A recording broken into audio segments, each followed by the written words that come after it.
ఈ మధ్య మనం ఎక్కువగా వినిపిస్తున్న పేరు సార్ ప్రొఫెసర్ నాగేశ్వర గారు సార్. అంటే ఆయన గత 2019 నుంచి 24 వరకు జగన్మోహన్ రెడ్డి గారి ప్రభుత్వంలో చాలా జరిగాయి.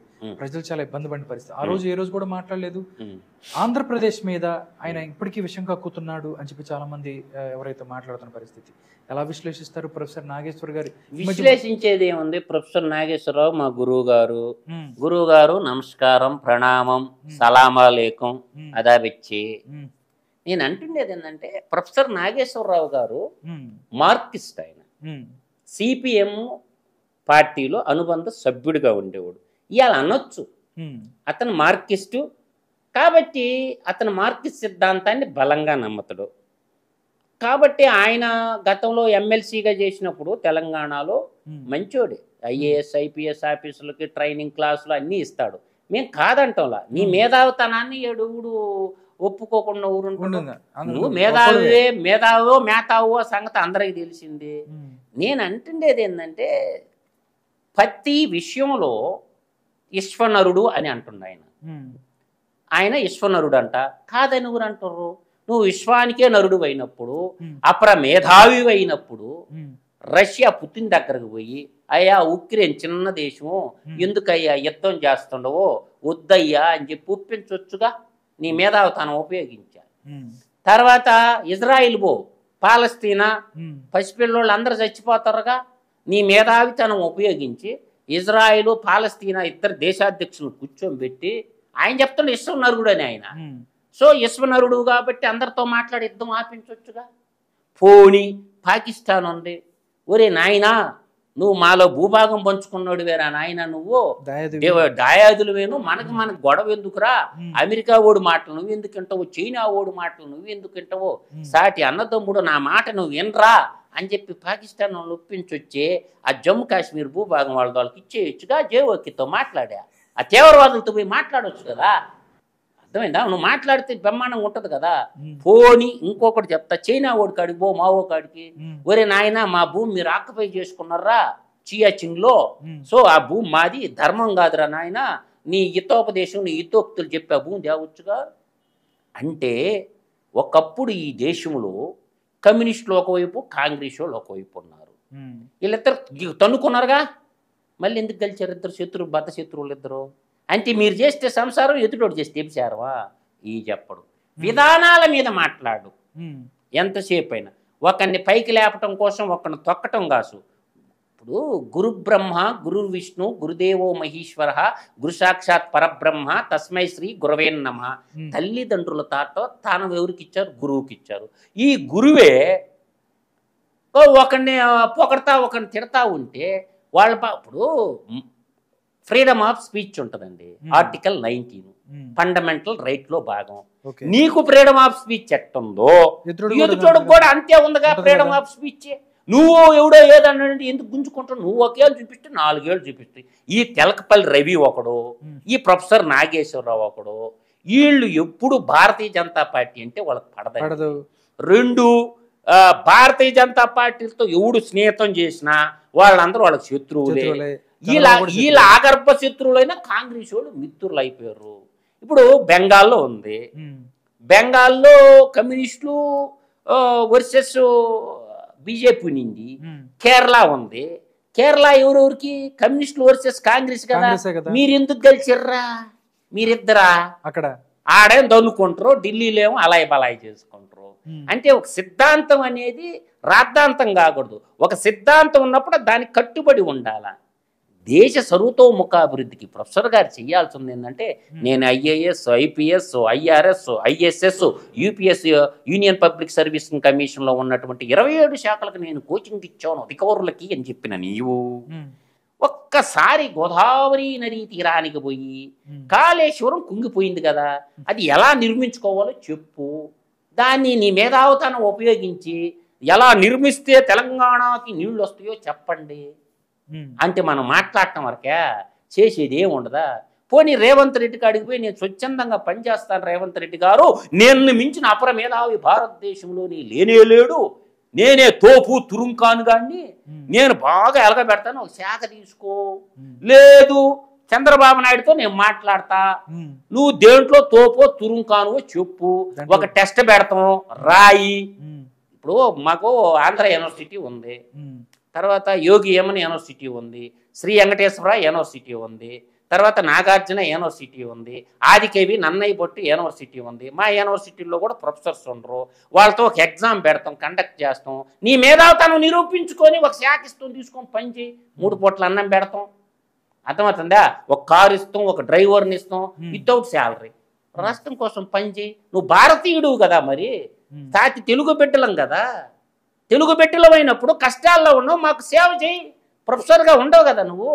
నీకు అంత అపరమేధావైనప్పుడు చేయి. కరోనా వ్యాక్సిన్ కూడా నువ్వే కనుక్కున్నట్టుంది. ఇప్పుడు వాళ్ళు భారత బయోటెక్ వాళ్ళు పోనా వాళ్ళ కాదు, కరోనా వ్యాక్సిన్ కనుక్కొని భారతదేశ ప్రజలందరినీ కాపాడి మరి నువ్వు. ఈయన్ని మించి సైంటిస్ట్ కూడా ఉండ భారతదేశంలో. ఇప్పుడు 5,000 కిలోమీటర్లు పోయి మిజైల్ కనుక్కున్నాడండి. ఎవరు? మా సింహపూరి ముద్దుబిడ్డ సతీష్ రెడ్డి అని. ఆ టెక్నాలజీ కూడా ఈయనే ప్రొవైడ్ చేసిండు. తర్వాత అబ్దుల్ కలాం ఉండవు, మ్యాన్ ఆఫ్ ద మిసైల్ అంటారు. ఆయన ఈ దేశానికి సేవ చేసిండు. నీ వల్ల ఈ దేశానికి ఉపయోగం ఏంటో నాకు చెప్పమని అంటుండా. నీ వల్ల ఈ దేశానికి ఉపయోగం ఏంటి? ఏమన్నా ఒక పెన్నా కనుక్కున్నావా, ఒక పెన్సిల్ కనుక్కున్నావా, ఒక శాటిలైట్ కనుక్కున్నావా, ఒక ట్యాబ్లెట్ కనుక్కున్నావా? ఏం కనుక్కున్నావు? నువ్వు ఎట్టయిపోయినావు విశ్వనరుడివి, నువ్వు ఎట్టయిపోయినావు అపర మేధావివి అంటే ఒక్కరిని విమర్శించడానికి. ఇప్పుడు న్యాయమూర్తుల మీద ఎందుకు విమర్శించడైనా? సుప్రీంకోర్టు చీఫ్ జస్టిస్ని ఎందుకు విమర్శించడు? హైకోర్టు న్యాయమూర్తిని ఎందుకు విమర్శించడు?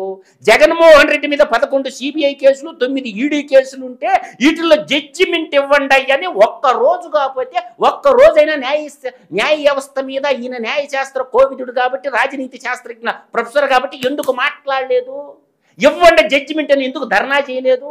దేశ సంపద, తెలంగాణ బిడ్డల సంపద కూడా లూటీ చేసింది కదా జగన్మోహన్ రెడ్డి తండ్రి అధికారాన్ని అడ్డం పెట్టుకొని. 2004 నుంచి 2014 దాకా ఎవరున్నారు? కాంగ్రెస్ ప్రభుత్వం ఏలుబడిలోనే ఉన్నది కదా, ఉమ్మడి రాష్ట్రంగానే ఉన్నది కదా. ఆ రోజు కాంగ్రెస్ పార్టీలో ఉన్నటువంటి ముఖ్యమంత్రి వైఎస్ రాజశేఖర్ రెడ్డి, దాని తర్వాత రోషయ్య గారు, దాని తర్వాత కిరణ్ కుమార్ రెడ్డి, వీళ్ళ పిరుల్లోనే కదా ఆ కేసులు, జైళ్లు, బెయిళ్లు. దాంట్లో తెలంగాణ ఆస్తులు కూడా ఉన్నాయి కదా, తెలంగాణ దోపిడీ కూడా ఉంది కదా. జడ్జిమెంట్ ఇవ్వమని ఎందుకు పోరాడలేదు? నాంపల్లి సిబిఐ కోర్టు జడ్జిల మీద నీ గళం ఎందుకు లేయలేదు? సుప్రీంకోర్టు అత్యున్నత న్యాయస్థానం మీద నీ గళం ఎందుకు పనిచేయలేదు? అంటే చంద్రబాబు నాయుడు తేలిగ్గా చిక్కిండనే. ఇవాళ ఎందుకు గుంజుకుంటుండవు? ఎందుకు గుంజుకుంటుండవు? నీ మేధావితనం అంతా ఆంధ్రప్రదేశ్ మీద ఎందుకు ఉంటుండవు? 28 రాష్ట్రాలు ఉండి ఆంధ్రప్రదేశ్ పక్కన పెట్టి నీ కాళ్ళకు దండం పెడతాం గురువు గారు. నీ 10 ఏళ్ళు మా జోలికి రాబోకు. నీ పాదాలుగా కృష్ణమ్మ నీళ్ళతో గడగమంటవా, గోదావరి నీళ్ళతో గడగమంటవా, వంశధార, నాగావళి మా నదుల్లో నీళ్ళని తెచ్చి నీ కాళ్ళు గడగతారా నాయన? మా 10 సంవత్సరాలు మా రాష్ట్రం గురించి మాట్లాడబాకు. నీకు దండం పెడతావు, మాట్లాడు. ఒకవైపే చూడకు, 2 వైపులు చూసి మాట్లాడమంటుండ. గనుల్లో కుంభకోణం అవుపాళ్ళ, ఋషికొండ మీద CRZ కుంభకోణం నీకు అవుపాళ్ళ, ప్యాలెస్ల మీద ప్యాలెస్లు కట్టుకుని అయ్యవుపాళ్ళ నీకు. తిరుపతి కొండ మీద మఠాలు కట్టుకొని ముఠాలు కట్టి నాకేస్తే వెంకటేశ్వర స్వామి డబ్బులు అవుపాళ్ళ. నోరెందుకు లేలా నీకు? తిరుమల ప్రపంచ కుబేరుడైనటువంటి తిరుమల వెంకన్న స్వామి మీద అసలు మఠాలు ఉండటమే తప్పు. రాధాకృష్ణ గారు పేల్చి పారేయాల మఠాలన్నిటినీ. కింద కొండ కింద పెట్టుకోండి మఠాలు ఏంటంటే. మఠాల ముసుగులో ముఠాలు కట్టేసి సామాన్య భక్తులకి దేవుణ్ణి దూరం చేసింది. ఒక్కరోజు అన్న నువ్వు మాట్లాడినవా? ఈ అవుపాళ్ళ నీకా? గనులు దోపిడి నీకు అవుపాళ్ళ? సామాన్యులు సమిధులైపోతున్నాయి నీకు అవుపాళ్ళ?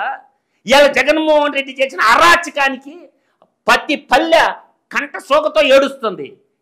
ఎన్ని కేసులు ఉన్నాయో రా ఎత్తుకో, రీసెర్చ్ చేయి. వారు జీనియస్ ప్రొఫెసర్ కదా, ప్రపంచ మేధావి కదా.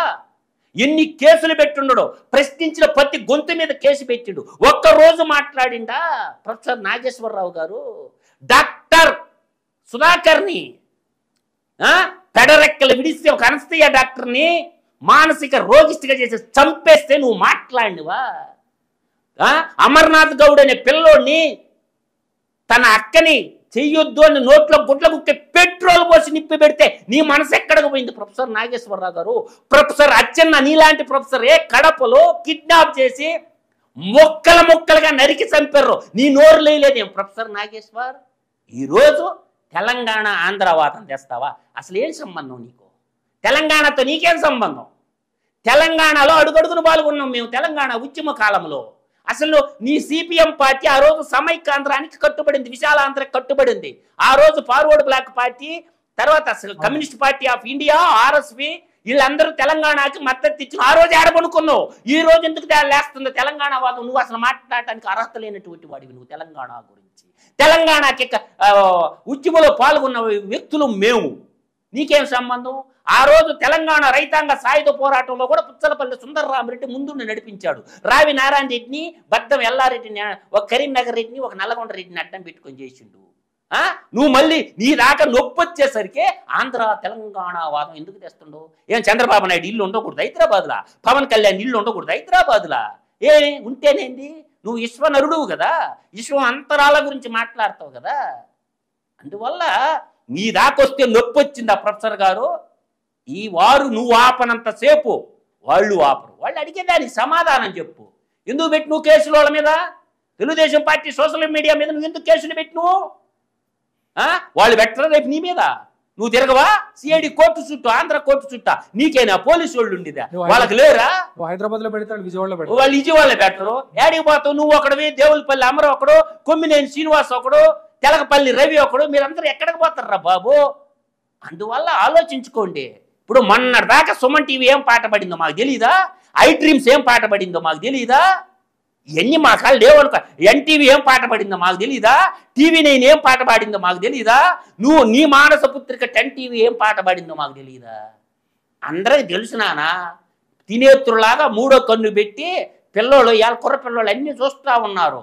అందువల్ల గురువు పూజనీయులు, మీరు మేధావులు, మహానుభావులు, మీ కాళ్ళకు దండం పెడుతున్నాను. మీరు ఏదో ఒక శాఖ తీసుకొని మా రాష్ట్రాన్ని బాగుపరచండి, రండి, స్వాగతిస్తున్నాము. నువ్వు ప్రొఫెసర్ కదా, పాఠాలు చెప్తూరా ఆంధ్ర యూనివర్సిటీలో రా. ప్రజాస్వామ్య విలువలు, రాజ్యాంగ విలువలు, నీకున్న అపర మేధావితనం అంతా కూడా ఒక ఎగ్జామ్ అయితే రాయాలి ప్రొఫెసర్ గారు. మీరు ఒక టెస్ట్ పెడతాము మా ప్రొఫెసర్లకి, నీకు. నువ్వు దాంట్లో మగోడు అయితే పాస్ అయితే, నువ్వు మగోడివై పాస్ అయినవనుక టెస్ట్లో. అందువల్ల మా ప్రొఫెసర్లను ఓడి, ఆంధ్ర యూనివర్సిటీ ప్రొఫెసర్ని, నీకు ఓరకని ప్రొఫెసర్గా ఎట్లా వస్తుందా? ఒక అవార్డు ఇస్తాం, సత్కరిస్తాం. కాబట్టి మా ఆంధ్ర యూనివర్సిటీ ప్రొఫెసర్ని, మా యోగి యూనివర్సిటీ ప్రొఫెసర్ని, మా శ్రీ వెంకటేశ్వర యూనివర్సిటీ ప్రొఫెసర్ని, మా నాగార్జున యూనివర్సిటీ ప్రొఫెసర్ని, మా సింహపూరి యూనివర్సిటీ ప్రొఫెసర్లు, నీ వయసులో ఉన్న వాళ్ళకి అందరికి ఎగ్జామ్ పెడతావు. నువ్వు ఓడిస్తే నువ్వు మేధావి. నువ్వు కానీ ఓడిపోయినావు అనుకో, మేము చేయగలిగింది ఏం లేదు, ఆ రోజు కూడా సత్కరిస్తాం. అందువల్ల ప్రొఫెసర్ గారు నిన్ను ఎవరు ఏమంటావులా? ఈ రోజు కూడా మేము రెస్పెక్ట్ ఇస్తున్నాం. మీరు 2 సార్లు స్వాగతం పలుకుతున్నాం, పూలదండలు వేస్తాం. ఏదో ఒక శాఖలో పనిచేయండి. బాబు గారితో మాట్లాడి కుర్చీ ఇప్పిస్తాం. దాన్ని బాగా ప్రపంచంలో అత్యున్నత సంస్థగా తీర్చిదిద్దమని నేను ఏడుకుంటున్నాను ప్రొఫెసర్ గారు.